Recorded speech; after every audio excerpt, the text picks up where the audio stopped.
Well, hey there, welcome back, and a very, very happy new year to everyone. So, last year we finished a series about Paul going to prison. So, there was the whole long, drawn out story about how Paul went from being arrested in Jerusalem all the way up until his imprisonment in Rome. And when we get to the end of Acts, that's where the story finishes. Paul is in prison, and as Luke says there, he stayed for 2 years, and he had visitors come and see him, and all seemed to be as good as it could possibly be if you're going to be in prison. So we look at all the details of all of that, but unfortunately Luke finishes the story there, and there's no Acts Part 2. There's no continuation of what happened during Paul's imprisonment, certainly, or where he went to after that. And there's speculation in this early church history that that 2-year imprisonment came to an end and that Paul actually was released, that he eventually did get to Spain, which is what his intention always was. But there's a lot of uncertainty about it. We just simply don't have any record in the New Testament about what happened after that imprisonment. So it's a bit unfortunate because we just simply don't know the story. We don't know how it all finished. We don't know. We know that Paul eventually died, of course, either in 64 or in 67.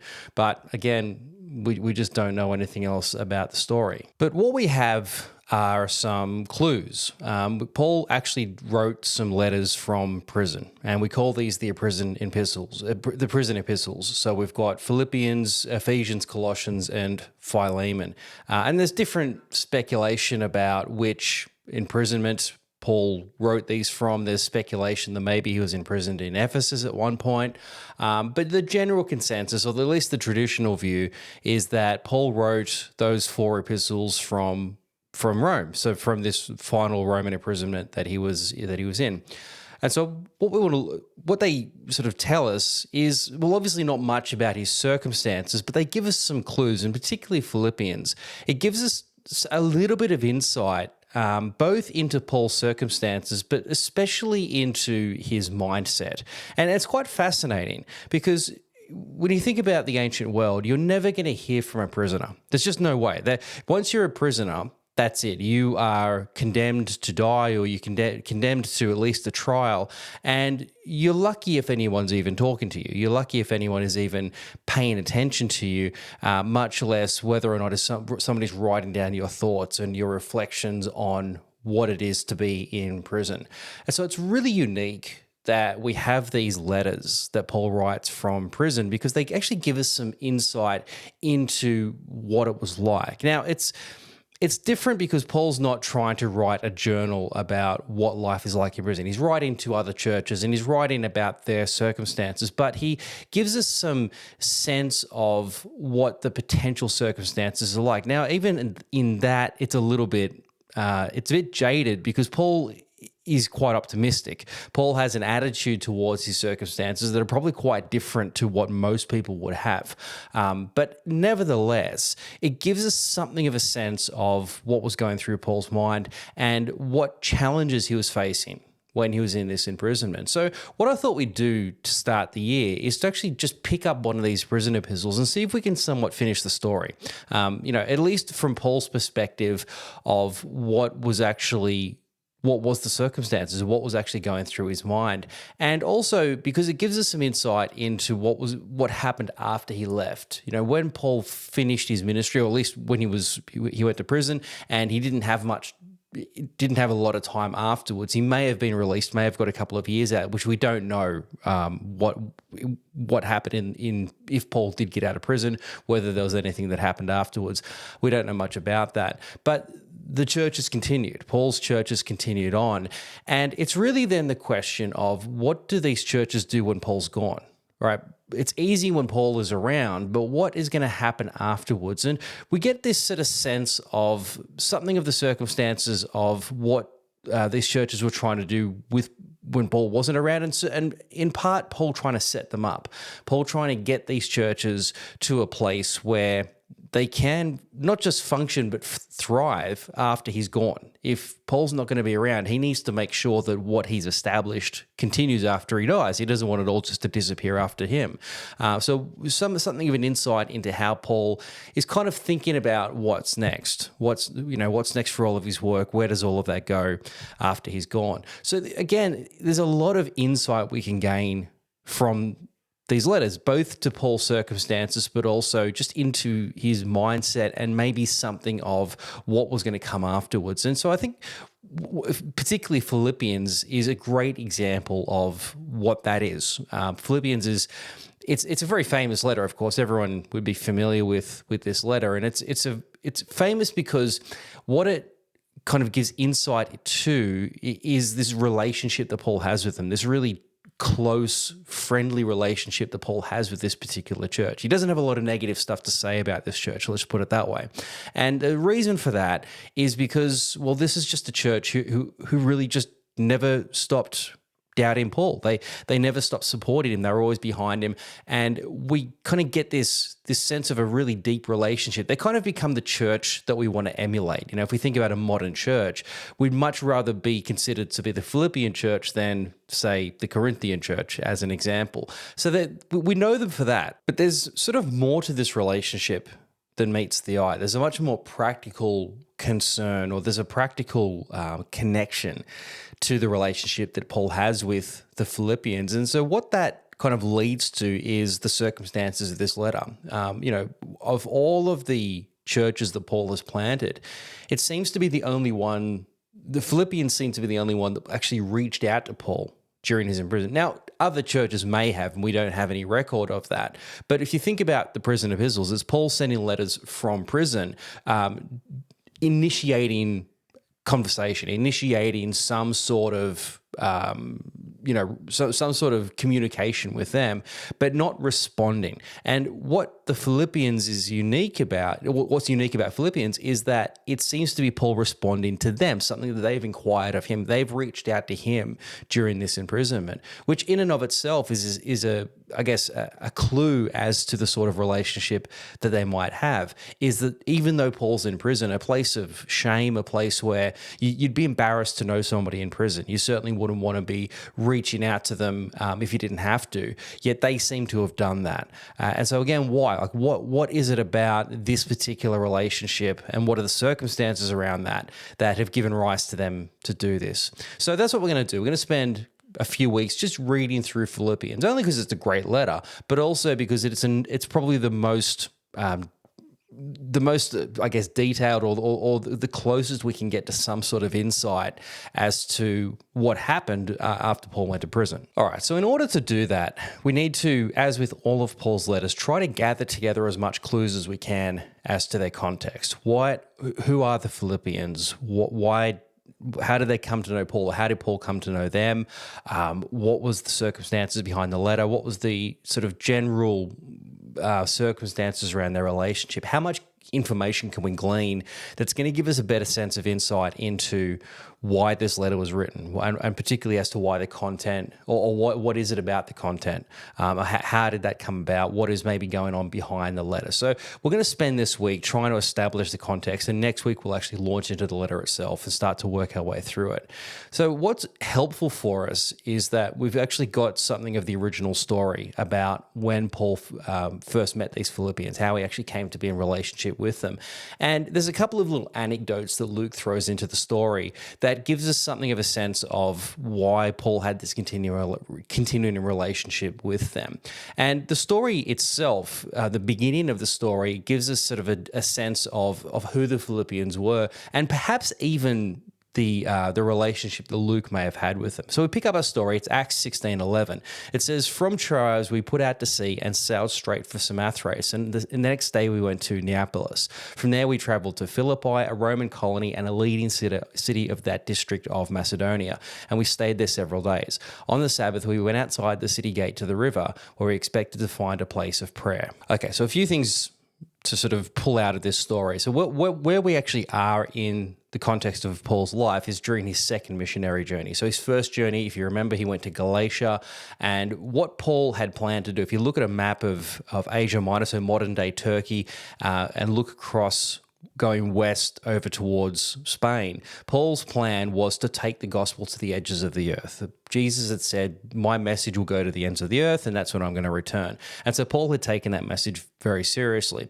And what that looks like in reality is that Paul began around Tarsus. So Tarsus is sort of, if you very sort of eastern Turkey. If you look at if you look at a map of the Middle East around the Mediterranean, where the Mediterranean sort of starts to come, or where sort of Europe connects into Asia, into going down into the Middle East, Tarsus is sort of up in that corner there. Anyway, you might have to look at a map to understand that.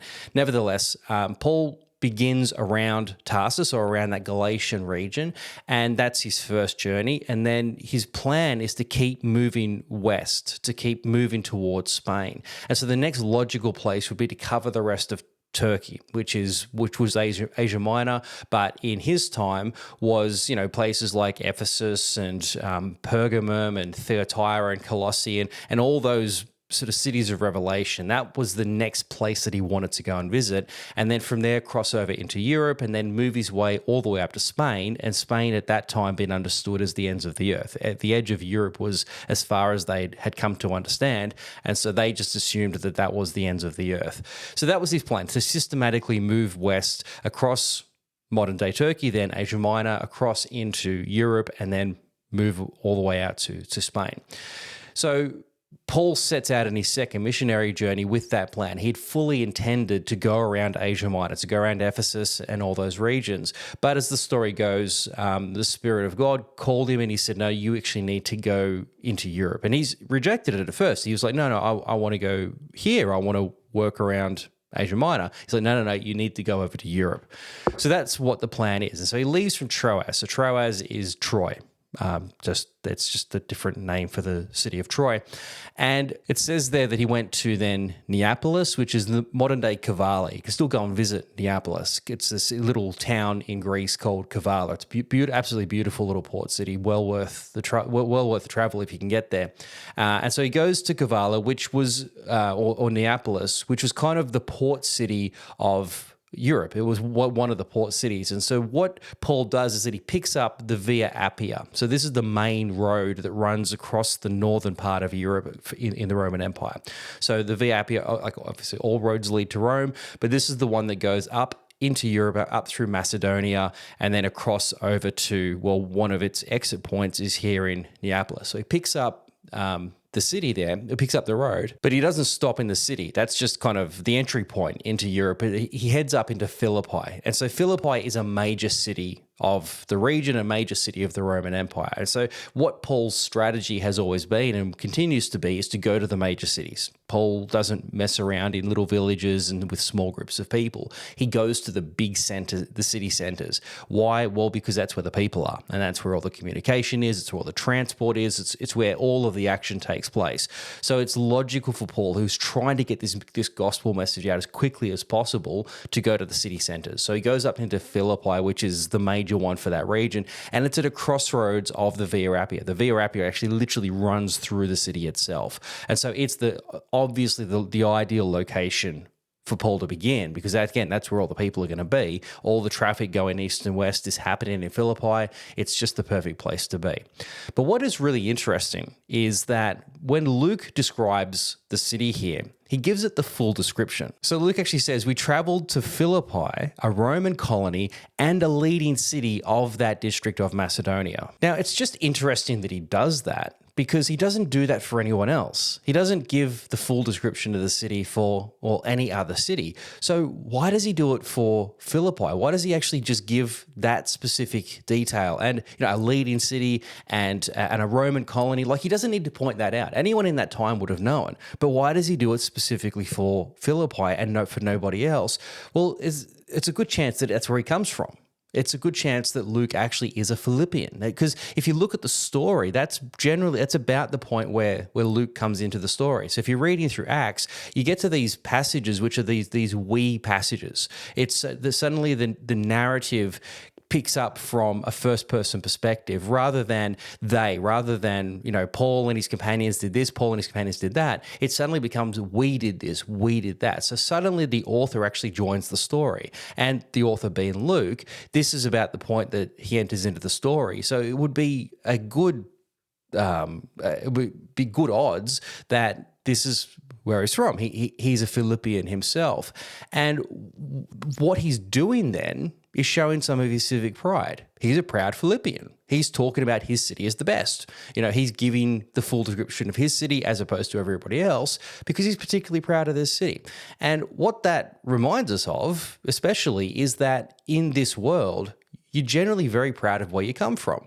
Paul talks about himself being Paul of Tarsus. Why does he mention where he comes from? Well, because he's proud of that fact. Tarsus is a great city. It's a great place to come from. And so to be a Tarsian, to be somebody from Tarsus, that's a note of dignity. That's a note of something to be proud of.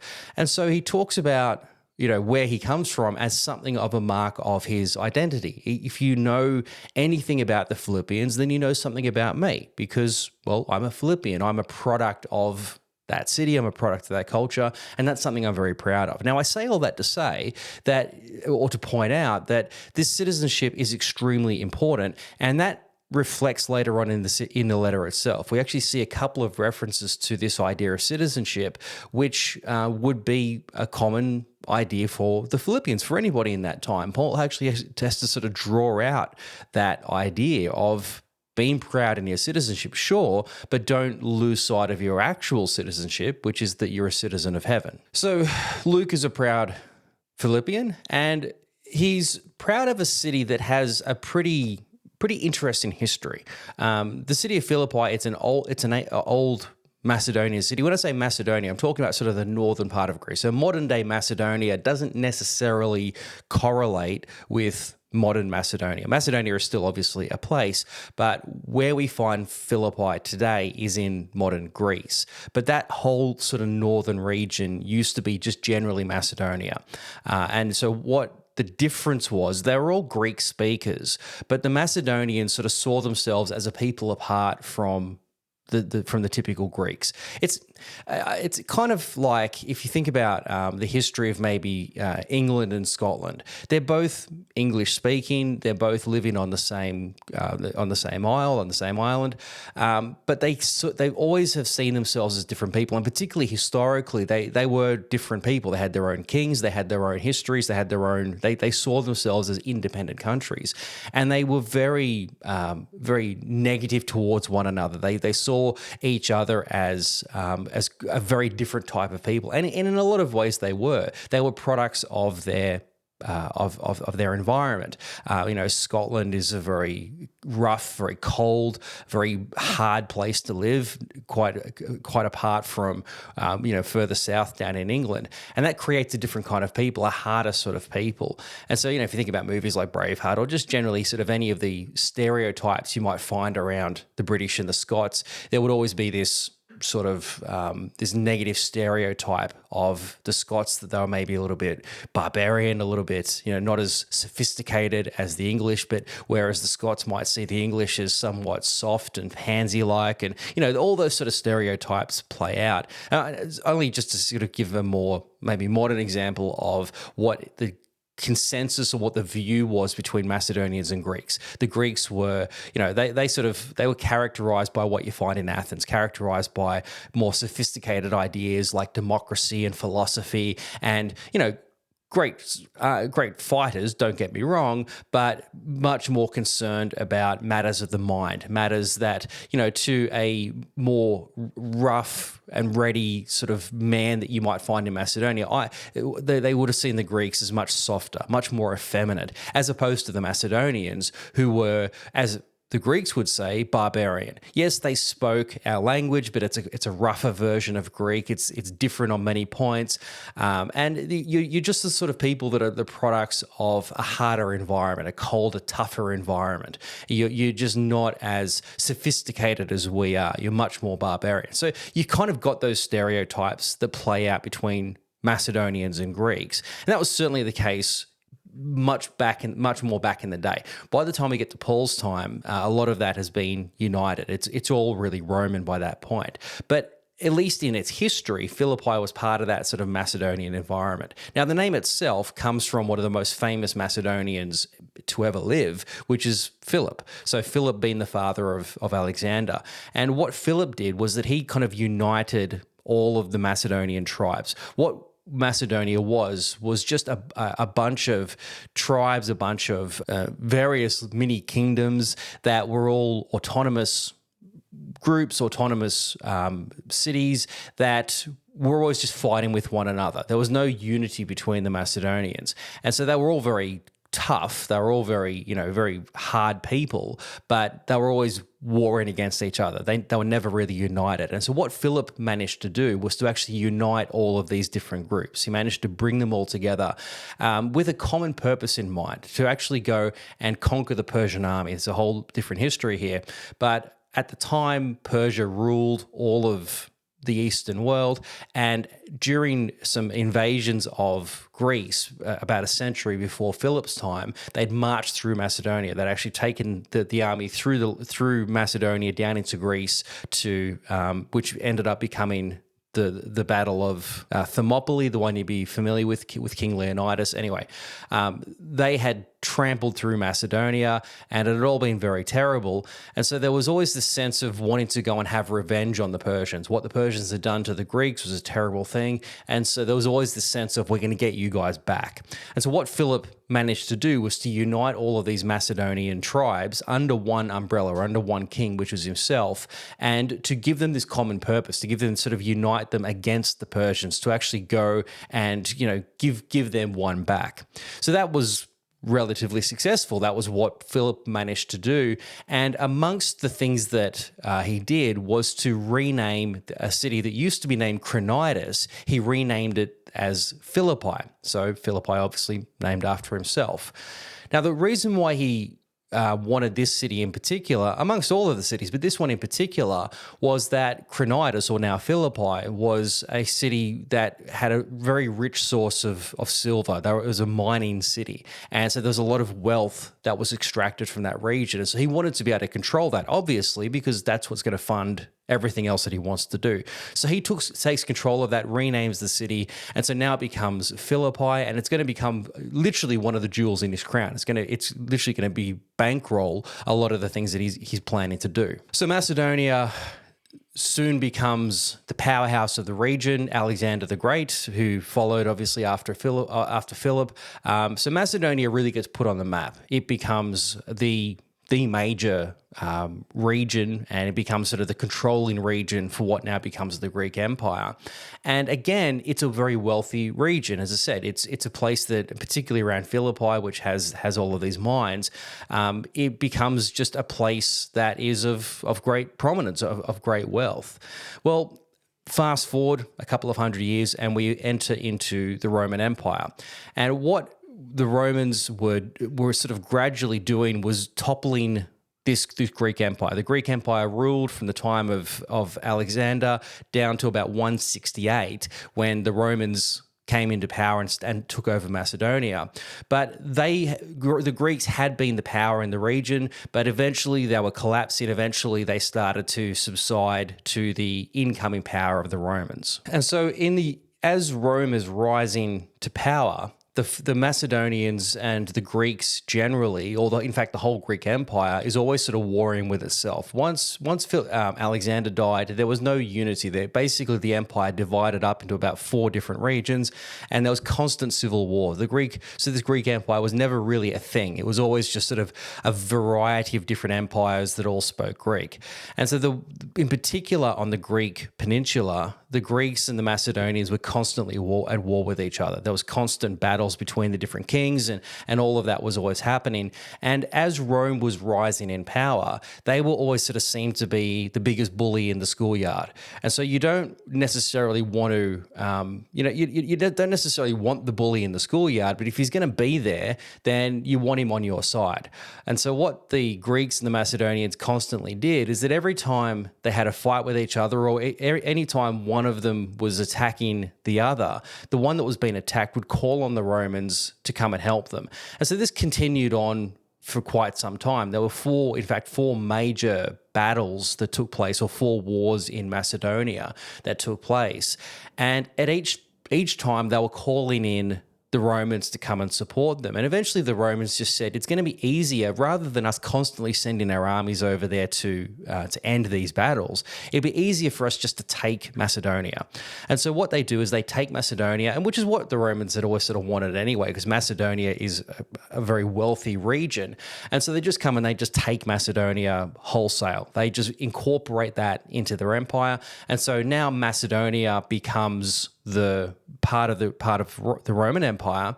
But with that, what that is going to inevitably result in is the collapse of the rest of the Greek Empire. If Macedonia falls, which is always sort of the spiritual home or the spiritual heart of the Greek Empire, if that falls, it's only a matter of time before the rest of the Greek Empire falls.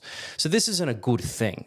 For Rome to come in and just take Macedonia is not a good thing at all. Now, the Romans were somewhat lenient with them initially. So in 168, they came in and they said, you're now a Roman province. We won't necessarily move in. We're not going to make any changes, but you just have to pay tribute to us. You've just got to pay your taxes, which is always the rules of Roman Empire.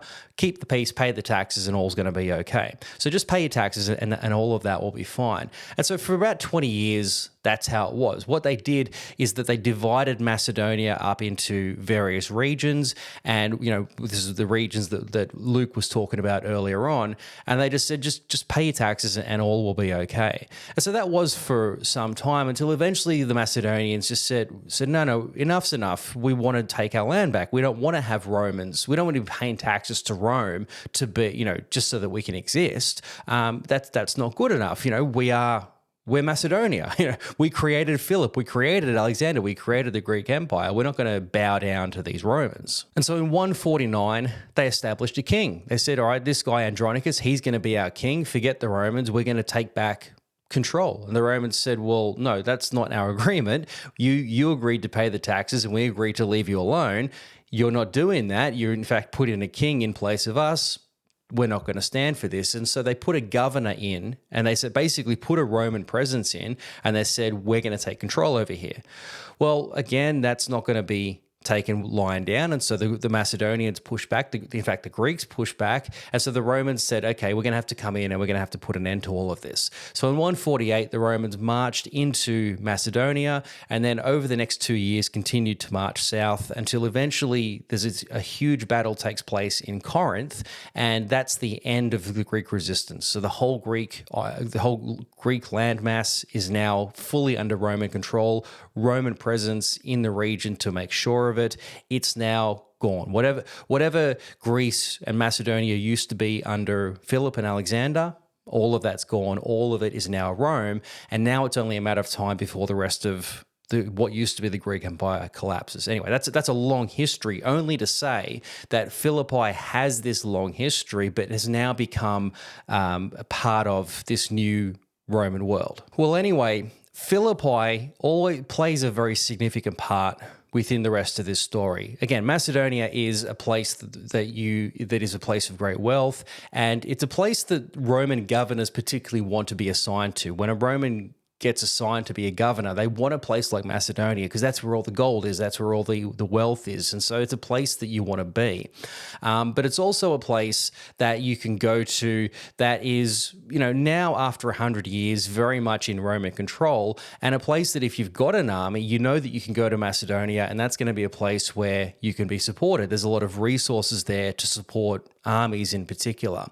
So as we fast forward through Roman history, we get to the year 42, where Julius Caesar has just been assassinated, and his assassins, Brutus and Cassius and all of his mates, they find themselves in Macedonia with their armies, deciding what to do next. Macedonia kind of becomes a staging ground for Roman armies, particularly as to what to do next. So in this case, they've assassinated Caesar. They realize they can't stay in Rome anymore, or at least and certainly can't stay in Italy. So they go over to Greece. They go to Macedonia, and they go to where the resources are, to where there's some loyalty, and they decide what's going to happen next. So that's where they remain. And in 42, Mark Antony and Octavian, the nephew of Caesar, they've got their army, and they go and they have this huge civil war that's going to determine whether the assassins of Caesar win and restore the Roman Republic, or whether Mark Antony and Octavian win and then take control of Rome. So it's a very consequential civil war that happens, and it happens in Philippi. It literally just happens outside of the city. So Philippi itself really literally becomes the staging ground for this major Roman conflict that takes place, which ultimately strips of it as resources. It strips it of really of everything. It really quite destroys the city of Philippi, as you can imagine having a civil war literally on your doorstep would do. So Philippi is quite largely devastated as a result of this. But eventually Mark Antony and Octavian, the supporters of Caesar, they win this war. The assassins of Caesar are defeated, and what's left in its wake is a destroyed Philippi. And so sort of as a way of maybe saying sorry, or at the very least of re-establishing what is a very prominent city within now the Roman crown jewels, they restore Philippi. But because it's, again, it's been largely destroyed, and now it's part of a Roman colony, they re-establish it as a Roman colony. It's part of, this new Roman world. And the way Rome kind of does its empire is that when they come into a city, they'll say to them, look, we're happy for you to carry on as you are. If you want to, worship all of your traditional gods, even to the extent of running your city according to your own laws and run it with your own political structures, all of that's fine. So Jerusalem is a great example of that. You've got the Sanhedrin that takes care of Jerusalem. They just do it on behalf of Rome. Just pay your taxes to Rome and all will be well.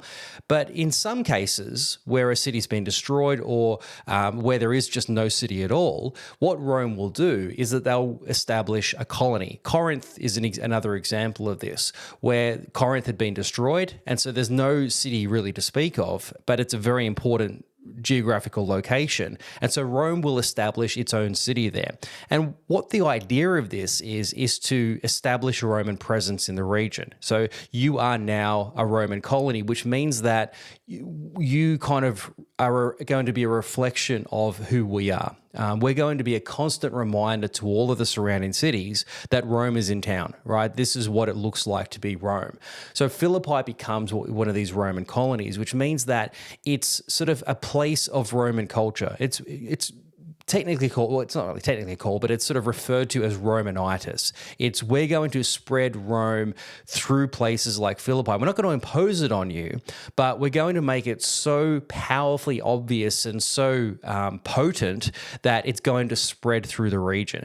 In other words, if you want to have any access to the source of power, or if you want to have any, certainly any access back to Rome, or if you just want to be in the most prosperous city in the region, the one that is going to have the most resources given to it, you want to be in one of these colonies. This is the place to be. And we're going to run it according to Roman law. We're going to run it according to Roman political structure. And even as we rebuild it, it's going to be Roman architecture. Basically, if you want to get a sense of what it's like to be in Rome itself, come to one of these Roman colonies.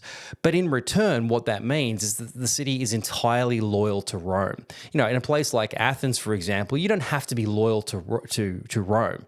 Just pay your taxes, keep the peace, you'll be fine. But Corinth down the road is completely loyal to Rome because Rome built it. It's literally, the city itself is ultimately named after Caesar. It's a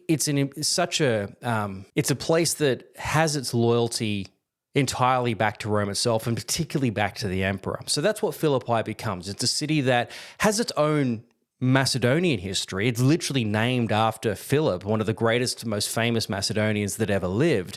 But now it's also a Roman colony. It's a city that is now loyal, certainly by its people, to Rome. And one of the reasons why or what helps that loyalty is that what Mark Antony and Octavian do is to resettle a lot of their retired veterans into the colony. Now, what the Romans would do is that as they're conquering all of these new lands, the armies that they're using to do that, eventually they're going to need to retire. Eventually they're going to need some sort of retirement package or some sort of way to be able to set themselves up or to continue life after the army. If you're fighting in the army for 20 years, you haven't had time to establish a farm, right? You've got no land. You've given all of that up to fight in the army. You've taken a career in the army rather than a career farming your own piece of land somewhere. So you need something. You need to be able to a place to go back to make a living, to actually live and have a home. So what they would do with the armies when a veteran would retire is that they would give them land somewhere within this expanding empire.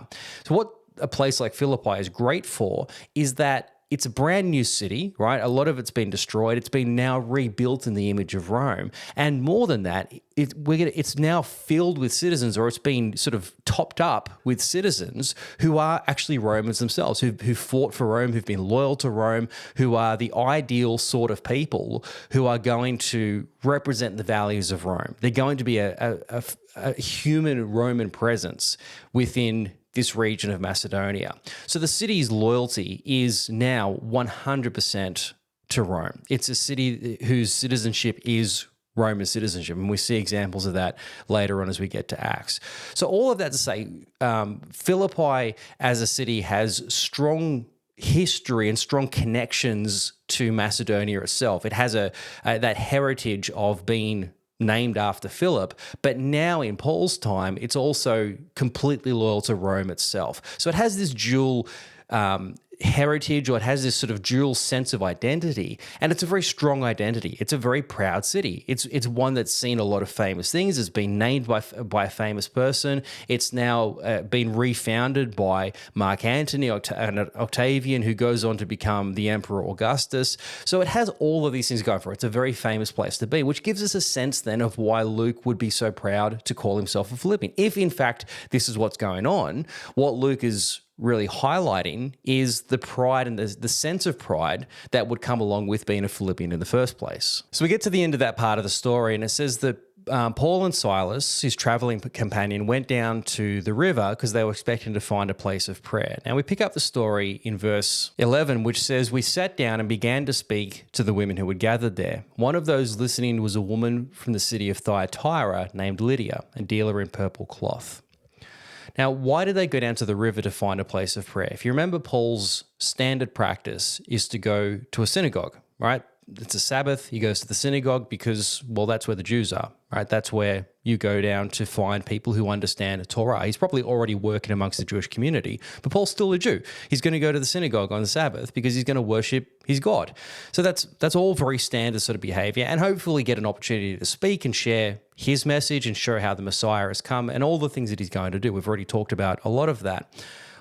But when he gets into Philippi, he doesn't go to a synagogue, he goes to the river. Why? Why does he go there instead of a synagogue? Well, the obvious answer is that there was no synagogue, right? There was no synagogue to speak of. Now, to form a synagogue, what you need to have is at least 10 men. You need a quorum of 10 men to justify a synagogue. The place itself is just the expression of the group. Think about church. We talk about church. Yeah, we talk about a church building, but church is the community. It's the people gathered, and the building is just the place where they come to meet. So the synagogue is primarily the meeting, the group, and the building is the expression of that. But there's no building. So why isn't there any building? Well, because there's not enough Jews to justify one. Now, there might have been a small pocket of Jews that met in somebody's house, and that would happen if you don't have enough people to make the synagogue. But there was no obvious one of those around. And so Paul instead goes down to the river, which is the alternative for what the Jews would do in the absence of actually having a synagogue. Now, why would you go to the river? Well, because you need to be ceremonially clean in order to pray, in order to worship. And so where are you going to do that? You're going to do that down at the river. So he goes down, takes a bit of a gamble, but goes down to the river, expecting that if there's any Jews there in the city, that's where he's going to find them. And so he goes down there, and sure enough, he meets a woman who is this Lydia, this woman of Thyatira. Now, there's a bit of speculation about who this woman is. This is the only information we have about her, but the name Lydia is a bit of a strange one, because Lydia is the name of the region where she comes from. So modern Western Turkey used to, even before Paul's time, was the region of Lydia. And so where she's from, this city of Thyatira, is within the region of Lydia. So Lydia could be her name, Or it could be a reference to where she's from. She could literally just be being called the Lydian woman. We don't know. So we'll call her Lydia. Whether it means a name or the place she's from is really beside the point, only to say that's where she's from.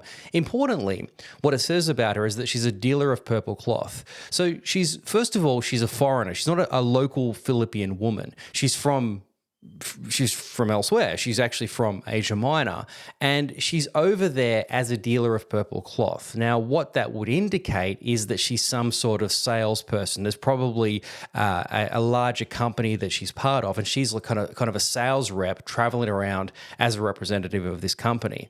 Now, what that region itself is known for is its production of purple cloth. Now, the significance of this purple cloth is that it's very expensive. We understand that, purple was the color of royalty. And the reason for that was because it was just so expensive to make, and only the rich, wealthy could afford it. Only really the kings and queens could really ever afford that sort of thing. And the reason why it's so expensive is because the dye that's used to make the purple cloth is really hard to get. It comes from a small seashell, a sea snail called a whelk. And the way that you get the dye is that you've got to milk this little snail. It's actually the mucus of this little seashell, and so you've got to milk it to get the dye. And so and you only get a tiny little amount out of each of these snails, but the dye itself is really rich. It's extremely potent dye, but it takes a lot of these whelks to create a small amount of dye. In fact, it takes about 10,000 of the snails to create 1 gram of dye. So it's a very, very costly material, very, very costly process. Now, what that means then is that what Lydia is dealing with is a very expensive material. What that would indicate about her is that she's in a wealthier occupation. So this is probably a woman of some significant means, and that's further indicated as the rest of the story unfolds. But that's what she's there for. She's not a local. She's over there as a seller of this fairly luxurious product, and the fact that she's only mentioned by herself is further indication just of maybe how wealthy she was, in that she could be by herself. She didn't have a husband around. She didn't need to have a husband. She could take care of herself. But it goes on, it says that she was a worshipper of God. The Lord opened her heart to respond to Paul's message. When she and the members of her household were baptized, she invited us to her home. If you consider me a believer in the Lord, she said, come and stay at my house. And she persuaded us. So that's actually a really interesting little detail about who this woman is. It says she was a worshipper of God. What is that referring to? Well, that's referring to a convert to Judaism. So she's praying within a Jewish community, but she's not a Jewish woman. She's a worshipper of God. She's a convert to Judaism. So in other words, what we're dealing with here is a Gentile woman, which in and of itself is extraordinary that Paul would even talk to her in the first place. I mean, this is Paul, who used to be Saul, who used to be the Pharisee, who used to be a guy who would not be seen dead in the presence of a Gentile woman, certainly by herself. That in and of was just absolutely scandalous. And yet here's Paul going down to this woman, this Gentile woman, and saying, well, if you're the Jewish community, I guess that's who we're praying with, right? Notice he doesn't say, oh, can you tell me where your husband is or where are the men? He's like, all right, this is what it is. It's what it is. And so he goes down and he prays with this Gentile woman. It's really quite an extraordinary thing. And it's a whole different story about Paul's complete change of heart when it came to women at all, let alone Gentile women, and about also his use of his dealings with women in ministry. Well, anyway, he goes and he meets with this woman, and the Lord opens her heart. She becomes a Christian, or she converts to this way, and she says to them, come and stay with us. Now, again, this is just an extraordinary detail. She says to Paul and Silas, two single men, a single woman to these two single men, come and stay at my house. In other words, come and live with me. Let me be your supporters. Let me be your patrons. Let me be your patron. And they go, yeah, sure, why not? Now, again, this is Paul, who at one point in his life wouldn't be seen dead in the house of a Gentile, let alone a single Gentile woman, and let alone staying with her. And yet, when she offers, he's like, yep, sure, that sounds good. I'll go and stay with you. So for the time that Paul was in Philippi, presumably, he's staying with this woman, Lydia, which is just in and of itself an extraordinary detail. But the key thing about the story of Lydia is what she represents. She represents for Paul the way, or for us, the way that Paul used to do his ministry. When Paul comes into a city, he doesn't know anyone. He needs a place to stay, right? There's no hotels to stay in. He needs to find a place, somebody who's going to put him up and give him lodging. And so that always is the way that it works. It's why Paul goes to the synagogue to find the local Jewish community and generally find somebody to stay with. In this case, it happens to be this woman named Lydia. And so he goes and stays with her.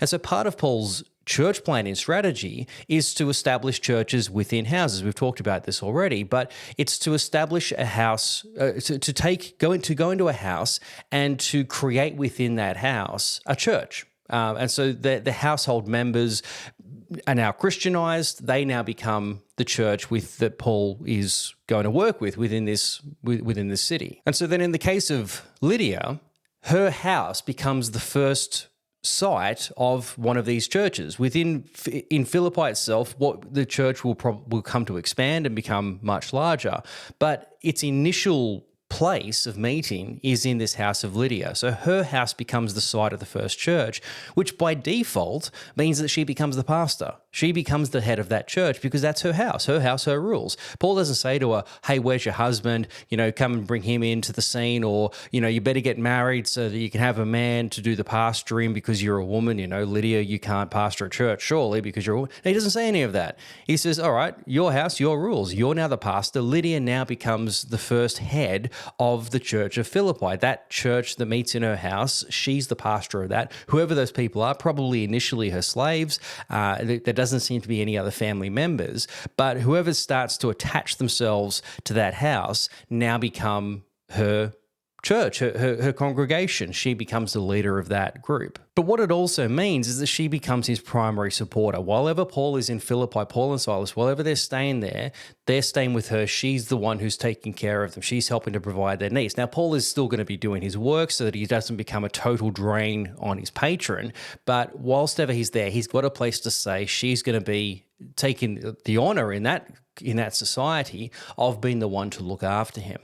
But what's really interesting about this story is that it actually reveals to us, and we see later on in the letter to the Philippians, about a really unique relationship that Paul seems to have had with this Philippian church. Paul talks in the letter to the Philippians about this fellowship that he has with them, this partnership that he has with them. And the word that he uses to describe it is the Greek word koinonia. Now, it's a word you might be familiar with. You might have heard it preached before, this koinonia. And it's generally understood as a partnership, as a relationship, as some sort of spiritual fellowship that believers have with one another. And there's some truth certainly in that meaning, that when we have koinonia, we have this fellowship as believers. But when Paul used that word in Philippians, he actually had a more practical meaning in mind to describe. What the word itself, koinonia, it wasn't a spiritual word. We've spiritualized it, but it didn't have that meaning in the Greek world. The word koinonia, it referred to a partnership, but it actually referred specifically to a business partnership. It was a very practical thing. So what it referred to, or what used to happen would be that if two people entered into a business agreement, what they would enter into is literally a koinonia. And in the Latin, the equivalent word in the Latin is the word societas. So we obviously get our word society from. So literally what it refers to is a business partnership, like any modern business partnership where two parties enter into, sign contracts, and they have a shared agreement that we will be in this partnership together and we're going to pull together our resources, whatever resources we've agreed on, we're going to share those resources for this common good of whatever the business is trying to achieve, making more money or whatever it is that they're trying to do. We're going to pull together our resources. We're going to agree to work together according to whatever, stipulations that we set for this business, but with this shared intention to bring about profit or whatever that thing might be. That was what a koinonia was. So when Paul refers to this koinonia that he has with the Philippians, he's talking about something much more than just a spiritual connection. Yes, he loved the Philippians, of course, and they had a great relationship, but there was something deeper to it, something more practical to this koinonia, which was something of a business partnership that he'd entered into with them. Now, when this happened, we don't know, but the fact that he's staying with Lydia is something of an indication of when that may have come about. At some point during Paul's stay with the Philippians, he'd entered into a koinonia with them, which in this case looked more like what we might call a missionary partnership. So if you think about a modern missionary church relationship where a church will send out a missionary and there's an agreement that they have with each other. The church agrees to provide the practical financial resources for the missionary to do the work of spreading the gospel, and the missionary agrees in return to do the work of the ministry. The idea is that the church, we can't go into these places that you're going to go to, but we can support you in doing that. You provide for us in return the work. You do the work that we otherwise couldn't do, and that's our agreement. So long as you're doing the work, we provide the resources. So long as we're providing the resources, you're doing the work, and that's what this business partnership is going to look like. So what Paul seemed to have entered into with the Philippians is that type of koinonia, some sort of agreement of the Philippians saying, look, we can't spread the gospel and do the work that you're about to do, but we can support you in doing that. And so there would have been an agreement that was made, whether it was a formal contract, we don't know, but it was a tangible agreement where Paul would be in partnership with the Philippians. They would partner with him to do this work of the ministry. Now, why that is important is because when we get to the letter of Philippians, what we find is that they are keeping up their end of the bargain. They've continued to send Paul support throughout his missionary work. In fact, we see the first installment come later within 2 chapters of Acts, where Paul is in Philippi, Timothy and Silas come down from Macedonia. Paul devotes himself to full-time ministry. The reason he can do that is because the Philippians have come through with the first installment of this support. And we'll see in future episodes, Paul makes continued reference back to this to this relationship, this koinonia that he has with them. All of that to say, Paul had a unique relationship with the Philippians in that he has this partnership, this koinonia with them, which is what makes it quite unique. It's what sort of gives us some understanding as to why Paul seemed to really have a fond relationship, particularly with the Philippians. Well, because very early on, they'd made this agreement with him and they'd continued on along the way. Even when Paul's in prison, later on Paul's in prison in Rome, they're still sending him support. Even when other churches have maybe abandoned him, he is still being supported by these Philippians because of this agreement, this koinonia that he first entered into with them. And so that in fact actually sets up our context. That is actually the primary reason why we have a Philippian letter. This koinonia that they've entered into now actually becomes the basis for what becomes the letter later on. So what we're going to look at next week then is what's happened. How did we go from this business agreement to Paul in prison to now the Philippians in contact with him? What was the story behind all of that? We'll pick up that story next week, and then from there, hopefully, we can launch into the start of the letter. But for now, again, Happy New Year! I hope the year's got off to a great start for you. Welcome back. Thanks for rejoining the show, and I'll see you next week as we continue this story of the Philippians. I'll see you then.